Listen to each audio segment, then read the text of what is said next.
Recibimos en Buen Día. Buen día.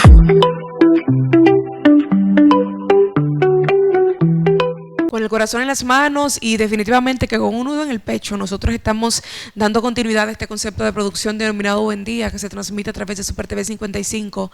Desde ayer la República Dominicana está viviendo un dolor y una ansiedad constante justamente a la espera de noticias, de ver cómo crecen las estadísticas y los números de aquellos que lo pudieron y aquellos que no pudieron lograrlo con lo ocurrido en el Jet Set. Este siniestro definitivamente ha sido un despertar como país y nosotros como medio de comunicación tenemos la responsabilidad justamente de poder llevar esas informaciones propicias y para poder hablar, porque nosotros obviamente en materia de ingeniería quizás somos totalmente ignorantes, sin embargo, hoy somos un país empático que quiere entender justamente lo que sucedió y es lo que vamos a desarrollar a través de esta conversación.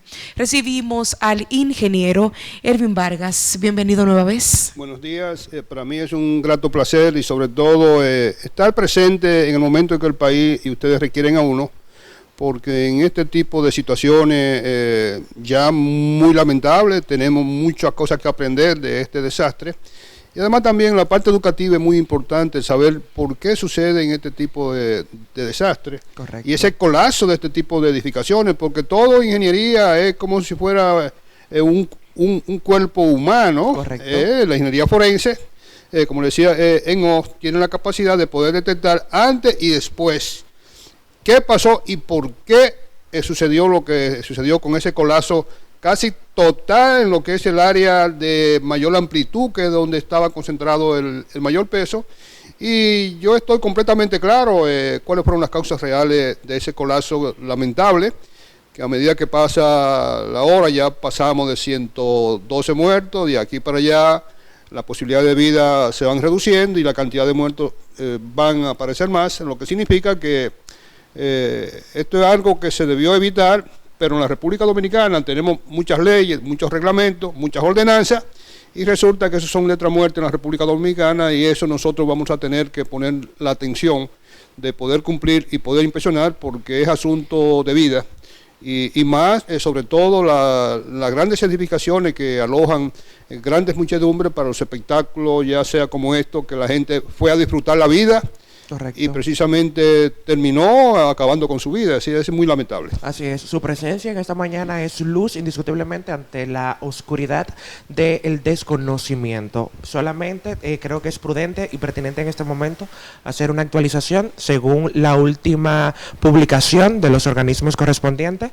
Ya asciende a 133 personas que lamentablemente han perdido la vida. Una de las cuestionantes que desde ayer dentro de esta plataforma, de hecho, estuvimos manifestando es: ¿hay organismos correspondientes para darle seguimiento a las estructuras en la República Dominicana? Y todo esto viene porque aquí en nuestro país tenemos edificaciones que tienen más de 100 años y entendemos que así como el cuerpo humano necesita ir al médico, las estructuras necesitan darle seguimiento. Entonces, ¿hay organismos correspondientes, ya sea por el gobierno o por los ayuntamientos, que le den seguimiento a las estructuras en nuestro país? Sí, principalmente por la parte gubernamental tenemos a ONESBIE, que es la Oficina Nacional de Evaluación Sísmica, que tiene que ver con chequear todo lo que son las edificaciones, tanto públicas como del interés privada, y además también el cuerpo de bomberos de las diferentes alcaldías, y la misma alcaldía tienen que ver mucho con darle seguimiento, porque ¿qué resulta?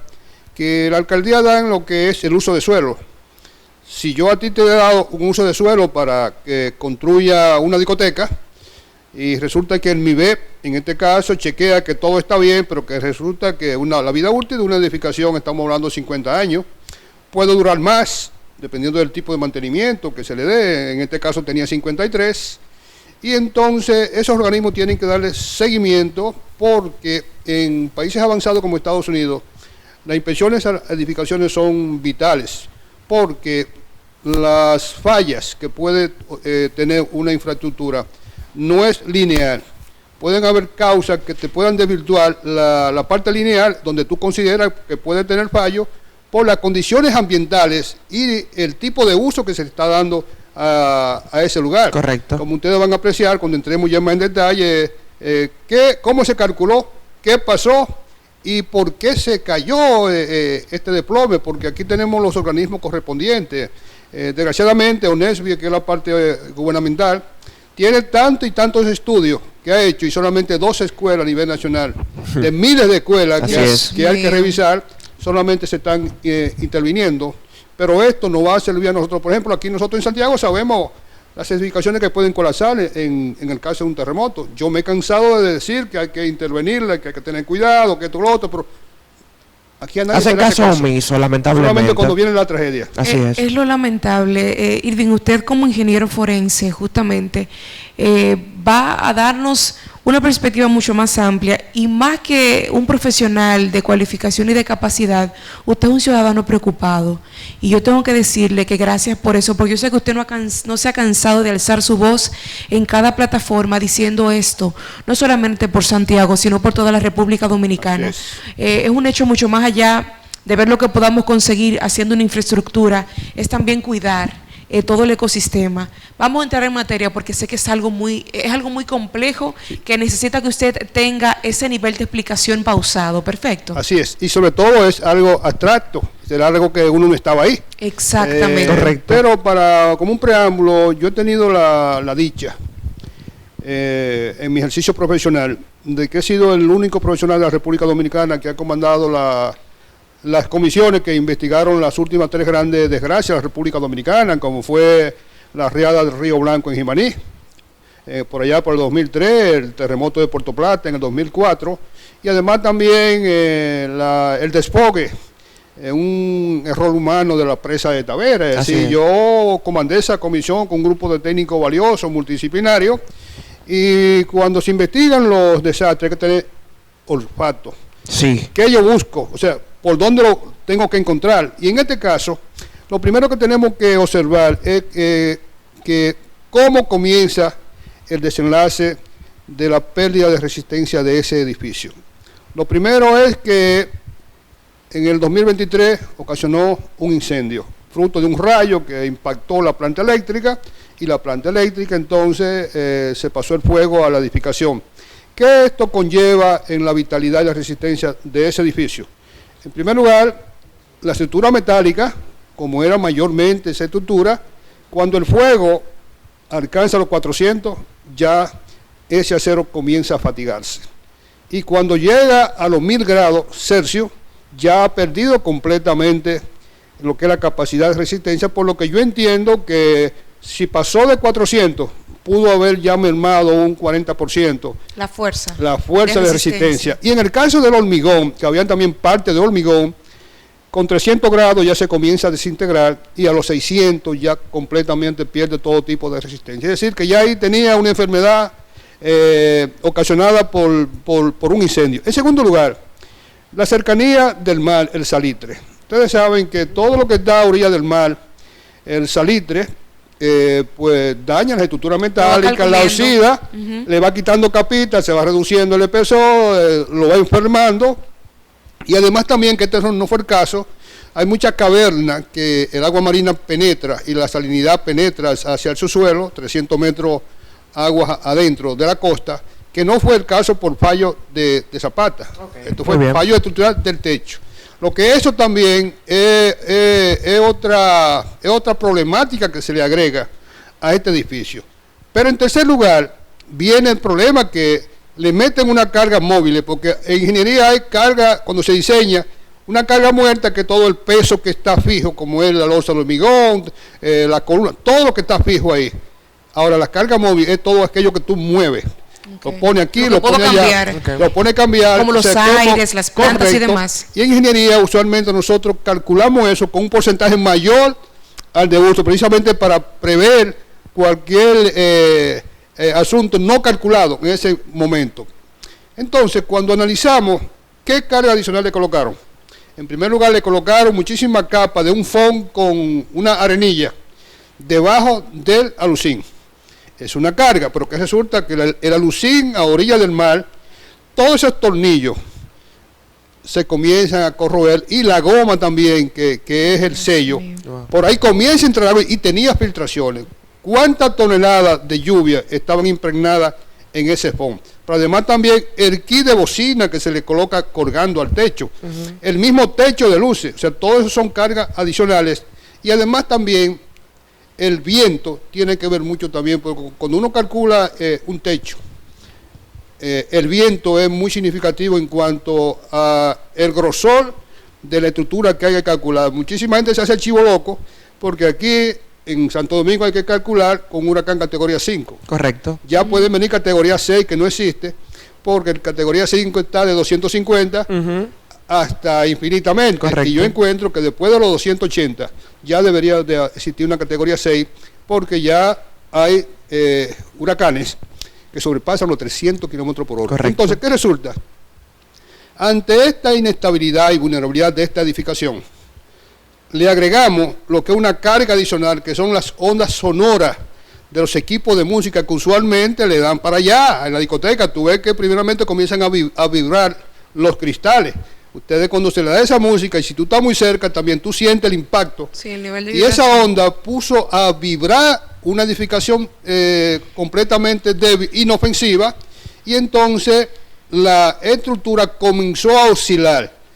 Entonces, a medida que le iban dando más, bueno, pues la amplitud de la onda iba aumentando, y llegó el momento entonces en que tan simple, algo que va por el aire, un impacto por el aire como es la onda sonora, entonces llevó a cabo de que esta edificación colapsara de una forma muy particular, porque yo entiendo que debieron haber mucho más alucín pegado al el borde de la pared, que es donde se produce el triángulo de la vida en caso de terremotos, Sí. y que mucha gente, no murieron más personas, porque delante de la tarima, ahí la tarima está más alta, y los escombros van a dar un hueco en la parte de abajo. Correcto. Igualmente que los parroquianos que estaban en las mesas sentados, si no le dio un golpe de una viga, era posible que las mesas que estaban ahí iban a sostener el techo aligerado.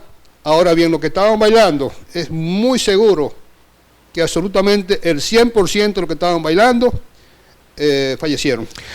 El objetivo principal de que nos acompañara justamente en esta mañana, como bien inicié, es que sea luz en un momento donde hay tantas cuestionantes y sobre todo desconocimiento, porque en la República Dominicana no tenemos una cultura, por lo menos a la hora de hablar de edificaciones. Comparó la edificación como un cuerpo humano. Así y el es. cuerpo humano cada X tiempo obligatoriamente Y a medida que se envejece, debe de ir al médico para hacerse una Claro, revisión continua claro. a medida que van pasando los años. Es probable que cuando una persona tenga un infarto en algún momento determinado dio un indicio de que le iba a dar un dolor de cabeza, Así es. una presión en el ojo izquierdo o derecho.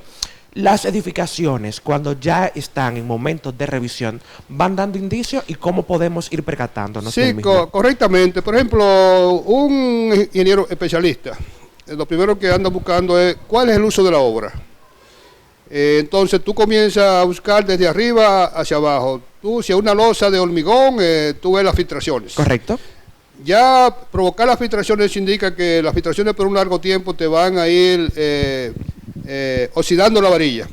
Okay. Y la varilla, entonces van a perder capacidad de refuerzo, como lo que sucedió en el muro de las carreras, que todo el mundo habló muchísimas cosas, lo que le vino a la mente. En el caso mío, fui, diríamos, más profesional, y tuve la suerte de encontrar, cuando entré al área afectada, encontré precisamente el por qué colapsó ese muro, y fue precisamente porque el muro, las varillas, los refuerzos, no fueron colocados a la profundidad que se necesita para proteger la varilla. Es decir, la varilla necesita 5 centímetros de hormigón para protegerlo de la humedad. Esta varilla la colocaron apenas 2 centímetros. Le Que faltaron resulta 3. que en la parte inferior de abajo se comenzó a oxidar, y el muro se cayó por sí solo. Solamente vino unas precipitaciones que no fueron la causa. En este caso el edificio, las ondas sonoras fue la que terminaron de tumbar, y en este caso fue precisamente el agua que terminó de empujar. Entonces, cuando tú buscas también si hay grieta, la grieta, cuando uno la identifica, cada grieta, dependiendo de la forma, uno sabe cuál es la causa real. Por ejemplo, si tú ves una pared que está con una grieta a 45 grados, tú le colocas una regla perpendicularmente y tú vas a ver dónde se está asentando la edificación. Okay. Cuando la viga también se están fatigando, tú ves que se comienzan a deformar. Ya eso es asunto de preocupación para entonces comenzar un estudio para estudiar la calidad del hormigón, qué está pasando, ver cómo está el refuerzo, ver si el tipo de carga que se le ha puesto no fue la que se calculó, como en el caso cuando yo fui presidente del CODIA, que en un supermercado aquí que trabaja 24 horas, muy famoso, Sí. en tiempo de Navidad le metieron muchos sacos de arroz y mucha bebida muy pesada, hubo una viga que medio colapsó, no cayó, el tipo comenzó a repararla con un maestro constructor y yo como presidente del CODIA lo iba a meter preso porque era un ejercicio ilegal. Le salvé la campana porque ella tenía una hija que estaba graduando de arquitecta. Entonces yo tuve la consideración, pero sí le dije al dueño, que murió ya hace bastantes años, le dije que se buscara un ingeniero estructuralista y que hiciera las correcciones como se tenía que hacer. El tipo no quería hacerla y yo le voy a hacer un daño ahora público porque voy a hacer una rueda de prensa. Porque el CODIA es guardián, asesor del Estado y guardián del interés público. Sí. Entonces todo lo que sea interés público, el CODIA tiene que intervenir y que yo lamento muchas veces que nuestro colegio se ha apartado precisamente de ser guardián del interés público porque hace falta la ciudadanía, una actualización, obligatoriamente claro, hace falta una actualización en el currículum universitario de la República Dominicana. Bien marcaba Ariela al inicio y dentro de su presentación de que hay un gran desconocimiento y muchas cuestionantes, pero evidentemente como desconocemos tendemos a juzgar, o más allá de juzgar, a cuestionar cuál es el protocolo del lugar a la hora de que suceden este tipo de situaciones y tragedias. Y lo explico y pongo en contexto. Y creo que todos en algún momento determinado, desde ayer, hemos venido cuestionándonos de manera permanente. ¿Por qué tardar tanto? ¿Por qué durar tanto a la hora de rescatar? Pero hay un protocolo que nosotros desconocemos y que evidentemente usted lo maneja al dedillo. Cuando pasa este tipo de cosas, ¿cuál es el protocolo a seguir para poder salvaguardar la integridad de quienes, gracias a Dios, quedaron con vida? Mira, en cualquier país del mundo, vamos a poner con el caso de Estados Unidos. ¿Correcto? Cuando el colapso de la Torre Gemela, que yo tuve la oportunidad de traer el equipo, uno de los equipos técnicos que trabajó en el rescate de las personas que fueron atrapadas, y ellos me decían a mí que en el caso de Estados Unidos, eso está dividido por zonas. Y cuando sucede una desgracia, el primer equipo que llegue, ese es el equipo que comanda. Aquí en República Dominicana, el COE hizo un equipo, ¿verdad? Comenzó a estructurar cuál era la capacidad de respuesta. Ellos vieron que necesitaban más refuerzo y entonces contactaron a los hermanos puertorriqueños, los mexicanos y los israelitas, que son muy buenos a nivel mundial, con mucha experiencia y sobre todo con tecnología avanzada, de poder detectar con equipos sísmicos la realidad de la supervivencia. Entonces, ya después que está ahí, hay un jefe de mando, que todo el personal tiene que responder bajo las instrucciones. Pero en este caso también estamos hablando que hay que manejar la parte social y política, que eso es otro componente, que yo entiendo que en el día de ayer se manejó hasta esperar una situación más adecuada para darle a conocer que figuras prominentes. En el caso muy lamentable, el hijo de nuestro amigo Eduardo Estrella, ¿verdad?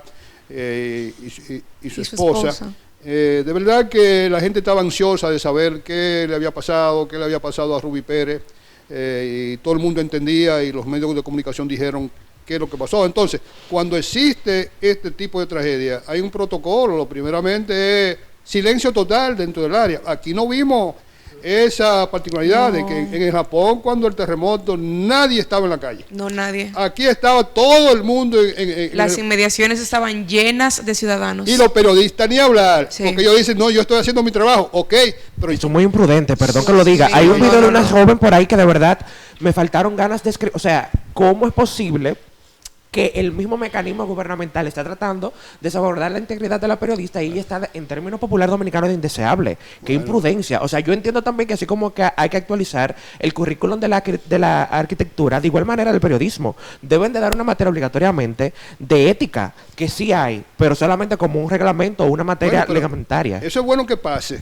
Porque, ¿qué resulta? Que ahora mismo el Colegio de Periodistas y todo aquello que tenga que ver con comunicación, deberían de haber un seminario para refrescar cuál es el protocolo, porque ¿qué es lo más importante? Que todo el mundo colabore para salvar vidas. Y le digo la verdad, porque el tema es que es una decisión muy personal, porque te pueden dar el seminario, pero es que tiene que haber algo tuyo, una convicción tuya, algo que se apegue a tus valores, que tú digas, es que hay un nivel de prudencia, hay un nivel de prudencia que tú tienes que manejar, y lamentablemente ayer no lo vimos en los medios de comunicación de este país. Yo como comunicadora sentí vergüenza, porque fue tanta la desinformación, fue el bombardeo constante, la ansiedad crecía, la gente no sabía a quién creerle, y era justamente lo que la gente comentaba, no sabemos ya qué pensar, no sabemos si llorar, no sabemos si orar en este momento tan complicado. Bueno, eso fue mucha imprudencia, y sobre todo en la época moderna de los likes, Claro. donde todo el mundo quiere resaltar por encima y los fake news. Y ya para terminar lo que es el protocolo, después que se identifica que hay una persona que hay que rescatar, ellos le tienen un protocolo médico de medir la Traumatólogos, presión, claro, todo emergenciólogos, eso, todo lo- estabilizarla para inmediatamente yo poder proceder, porque muchas veces el tú levantar un cuerpo inadecuadamente o un bloque de concreto inadecuadamente, entonces puede terminar con su vida, y eso es algo que nosotros tenemos que tenerle paciencia en que se respete el protocolo. Si nosotros tenemos ansiedad, porque en el caso de Santiago, cuando se cayó un edificio, duraba muchos días para rescatar 6 haitianos. Sí, es En este cierto. caso yo tengo toda la esperanza de que en menos de 48 horas ya nosotros, por el tamaño del área del desplome, que no es un área bastante grande, ya se tenga resuelto ya, desgraciadamente, cuántos muertos han ocurrido, la capacidad de aquellos que se rescataron, que sobrevivieron, y entonces es un protocolo internacional que aquí se está aplicando, y entendemos que yo siempre, en esta semana subí algo muy importante en mis redes, porque la hora para yo subir algo en mis redes es cuando yo me voy a acostar, ya que tengo más tranquilidad a las 11 de la noche, 12 de la noche. Y yo decía que yo apuesto a una comunicación de valores y educativa. Amén. Correcto. Amén. Porque, desgraciadamente, la prensa de República Dominicana solamente resalta lo negativo, o sea, la parte positiva, y escuché muchos comunicadores decir que a los socorristas no había que felicitarles por el trabajo arduo. Muchos de esos socorristas Sí, yo también son los de escuché. carácter voluntario, Sí. de la Defensa Correcto. Civil. Entonces, ¿cómo es posible que estos titanes de salvar vidas, que se han arriesgado precisamente hasta su propia vida, porque de ahí salen muchísimos contaminantes en ese momento donde Y se sin liga descanso, sin descanso. Yo creo que obviamente no vamos a generalizar, ni tampoco es el sentido común, ni es lo que buscamos. De igual manera, así como hay muchos periodistas que lamentablemente son imprudentes y no conocen la palabra limitación, también debemos de felicitar a aquellos que todavía desde ayer siguen trabajando sin descanso, con el único sentido común de informar y mantener obviamente actualizada a la población dominicana, y no solamente a nosotros los que estamos aquí, sino también a esa comunidad que está fuera del país, y de igual manera le arropa la incertidumbre, la ansiedad y las cuestionantes. Así que a todas las personas, y de manera muy especial a los periodistas de Santiago, que desde ayer se dirigieron al lugar de los hechos, felicidades. De verdad que estamos contentos y orgullosos del trabajo que están haciendo, y sobre todo, Ariela, de esos voluntarios que de manera desinteresada pues todavía siguen trabajando para rescatar las vidas, que de corazón entendemos que hay personas que todavía van a salir de manera victoriosa. Sí. Obviamente queda un trauma psicológico, Sí, claro. que es evidente. Nosotros de igual manera, quienes gracias a papá Dios no estábamos ahí, quedó un trauma, pero de verdad todavía tenemos la esperanza en nuestra mente y corazón de que hay muchas personas que van a tener vida. Mira, yo que no soy de la farándula, me gusta la farándula porque como profesional siempre he incursionado en muchas cosas que tienen que ver con la farándula.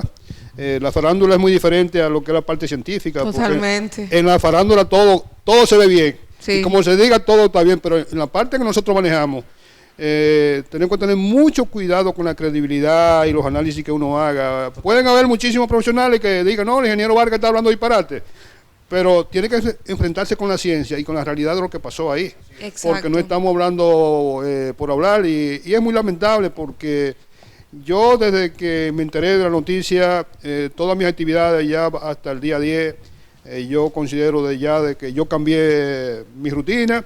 Estamos en luto, es una época de unirnos, y una vez más la República Dominicana, por muchos inconvenientes que tenemos, la división política, la división de intereses, cada vez que sucede una tragedia, todos estamos unidos, y eso es muy bueno en la República Dominicana, Sí. para cuando suceda una gran tragedia, porque esto que pasó es solamente un preámbulo de lo que puede pasar en el caso de un terremoto. Yo predije hace 6 años en Puerto Rico, en varias conferencias, le dije que ya Puerto Rico, Cuba y República Dominicana estaban en el periodo de recurrencia, de producirse un gran terremoto. Le dije el por qué y resulta que Puerto Rico pasó, ya en Cuba pasó uno cercano a Santiago de Cuba de 7.1 y en República Dominicana, que estamos precisamente, aún todavía estamos nosotros dudando si las documentaciones científicas, los estudios científicos que tenemos, desde el desplazamiento y la velocidad de las placas, la energía acumulada y la cantidad de edificaciones que pueden colapsar con un terremoto de 7.5 en la falla septentrional,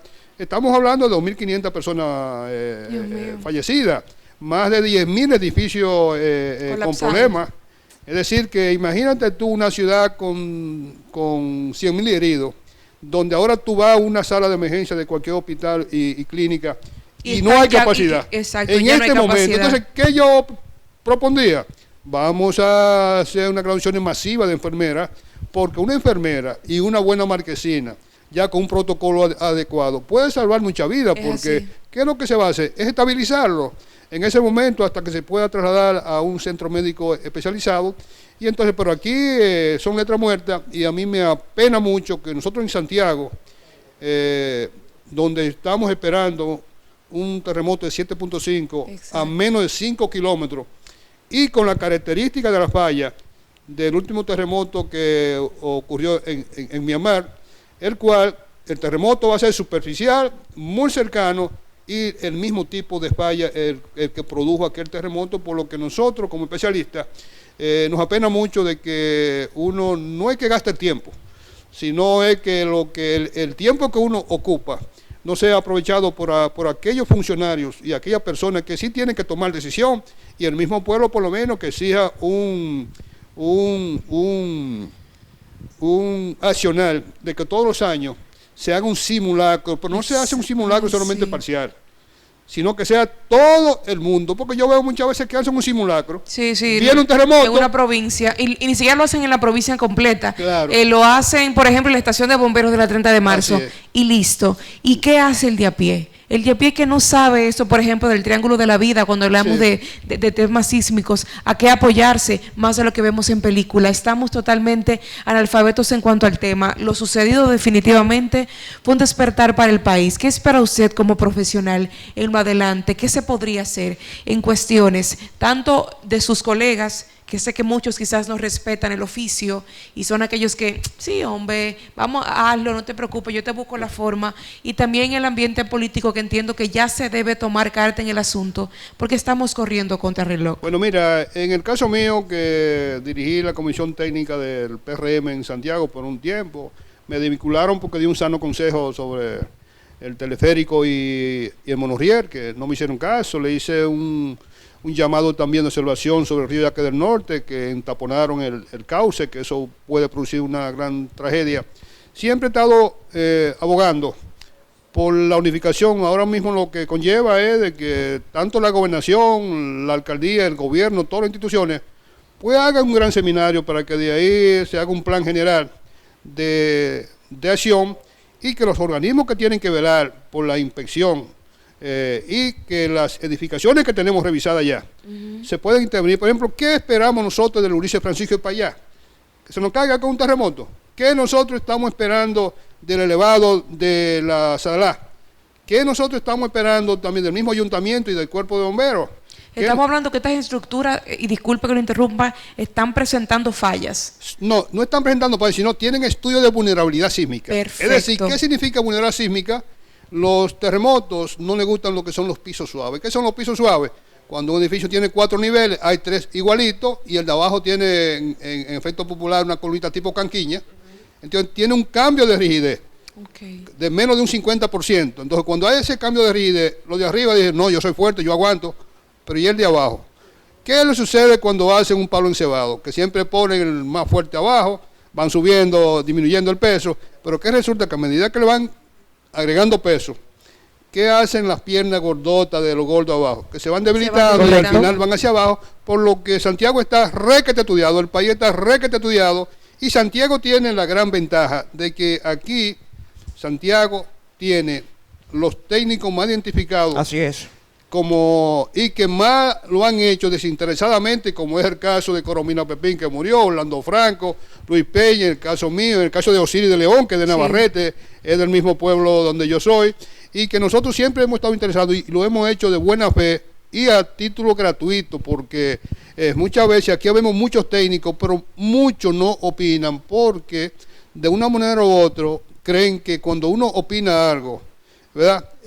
Dice algo, cree como que es una crítica, y eso es muy penoso, porque jugar la política de la avestruz, de que tú conociendo el peligro y tú escondas la cabeza, como quien dice, llévame el cuerpo, pero la cabeza no, es un grave error, y más República Dominicana, que es un país de alto riesgo sísmico, de un alto riesgo, es más, República Dominicana está entre los 10 países de Latinoamérica con mayor peligrosidad en cuanto al cambio climático. Correcto. Lo que significa que tenemos que poner unas pilas, porque solamente el accionar humano, educativo y con tiempo, puede reducir la cantidad de muertos de cualquier desastre, ya sea natural o ya sea inducido por mala práctica de ingeniería. Sí, correcto. Sin embargo, sabemos y en este momento de luto, duelo nacional, es gratificante saber que hay profesionales como usted que todavía abrazan la vulnerabilidad y el conocimiento y que siguen apelando a que esto puede cambiar. Agradecemos de corazón que sacara tiempo de esta mañana, porque sé que anda dando informaciones a nivel de medios sobre este caso que aflige los sentimientos humanos y más del dominicano. Así que gracias por acompañarnos, y yo sé que en algún momento determinado, y tengo la esperanza que pronto, nosotros vamos a crear conciencia de darle seguimiento a las estructuras y, lo más importante, de poder intervenir a tiempo. No, y yo les invito a ustedes también de que de vez en cuando dos programas especiales en el año donde podamos traer 3 especialistas en distintas áreas, claro que sí. porque eso es una parte educativa y eso es un programa que nunca pasa de moda. Ese es un programa que aun cuando ustedes se vayan de vacaciones, ustedes lo ponen y va a ser actualizado, porque son temas que nunca van a pasar de moda, y cuando llegue el evento, entonces es lo importante de que cuántas personas nosotros pudimos salvar a través de un programa educativo, un programa que llegue, un programa que en verdad tenga el componente social. En el caso mío, yo tengo un componente social como ingeniero. No todos los ingenieros tienen ese sentido social, porque yo siempre pienso cuánto invirtió el gobierno en mi preparación. Aunque mis padres fueron que me costearon la madre y maestra, tanto la maestría como la carrera base, pero el gobierno paga por cada estudiante, paga más por Deraguá, pero el Santiago paga, y entonces yo tengo entendido de que ese componente social, que desgraciadamente le hago la solicitud a todos los profesionales que se han entendido en esta materia, que en este momento salgan y opinen, y que no tengan miedo de opinar, porque yo entiendo que con la verdad se llega lejos, y solamente el tiempo cura todo, y el tiempo dice quién tiene la razón cuando pasan ese tipo de eventos, ya advertido con tiempo, con causas científicas reales, y la preocupación que uno tiene, porque una sola vida que se pierda. Mira, aquí se perdieron 100 y pico, pero usted viene a Santiago, 2.500 personas, y no sabemos dónde le ocurra a uno, y en menos de 5 segundos todo se viene abajo, como se vio en esas imágenes de video, que prácticamente ahí no dio tiempo a nada, ahí solamente nada. Y un apagón. Fue lamentable. Muchísimas gracias por acompañarnos. Bendiciones. Gracias siempre por decir que sí y por ser parte de la familia de Buen Día.